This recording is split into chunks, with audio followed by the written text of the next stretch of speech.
Damai bukan sekedar harapan, tapi sebuah cita-cita yang harus diwujudkan dalam tindakan nyata. Indonesia merupakan negara yang berbineka dengan berbagai latar belakang, suku, agama, etnis, dan golongan. Keragaman bangsa Indonesia di satu sisi merupakan potensi besar pembangunan. Namun di sisi lain, keragaman bisa menjadi potensi ancaman yang dapat menghambat pencapaian cita-cita pembangunan nasional. Oleh karena itu, tantangan besar bangsa Indonesia ke depan adalah mempertahankan persatuan dan kesatuan di tengah impitan arus globalisasi dan liberalisasi yang terus mengikis jati diri bangsa.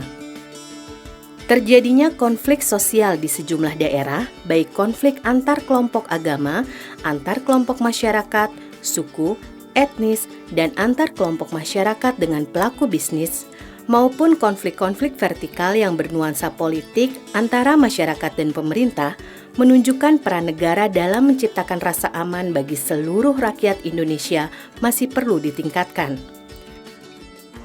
Salah satu penyebab munculnya perselisihan di antara masyarakat serta antara masyarakat dan pemerintah adalah akibat kebijakan pemerintah yang dianggap tidak berpihak pada rakyat, serta belum akomodasi kepentingan masyarakat sebagai subjek pembangunan.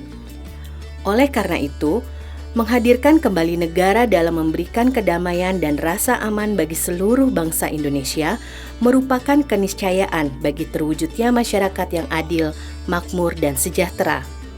Sebenarnya, pemerintah telah mengesahkan Undang-Undang Nomor 7 Tahun 2012 tentang penanganan konflik sosial untuk mencegah terjadinya perselisihan baik antar kelompok masyarakat maupun antara masyarakat dan pemerintah. Undang-undang ini mengamanatkan agar dilakukan perencanaan dan pelaksanaan pembangunan yang memperhatikan aspirasi masyarakat, penerapan prinsip tata kelola pemerintahan yang baik, serta pelaksanaan program perdamaian di daerah potensi konflik. Selain itu, undang-undang ini juga menitik beratkan perlunya dialog antar kelompok masyarakat ataupun dengan pelaku usaha di daerah setempat, penegakan hukum tanpa diskriminasi, pembangunan karakter bangsa, serta pelestarian nilai-nilai Pancasila dan kearifan lokal. Agar penerapan undang-undang tersebut lebih maksimal, Kementerian Desa, Pembangunan Daerah Tertinggal dan Transmigrasi melalui Direktorat Penanganan Daerah Pasca Konflik membantu melaksanakan program penanganan daerah tangguh konflik atau PDTK. Program ini dimaksudkan untuk meningkatkan kapasitas pemerintah daerah dan pemangku kepentingan lainnya di daerah untuk dapat secara mandiri, sistematis, komprehensif, dan terpadu meminimalisasi potensi serta kejadian konflik dan memulihkan diri dengan segera dari dampak-dampak konflik yang merugikan, sekaligus mengurangi risiko kejadian konflik yang berbasis pembangunan perdamaian pada daerah-daerah rawan konflik. Pengembangan program daerah tangguh konflik ini dilaksanakan melalui 3 strategi utama, yaitu 1. Memperkuat kapasitas tata kelola pencegahan konflik. 2. Memperkuat ketahanan masyarakat terhadap konflik. Dan 3.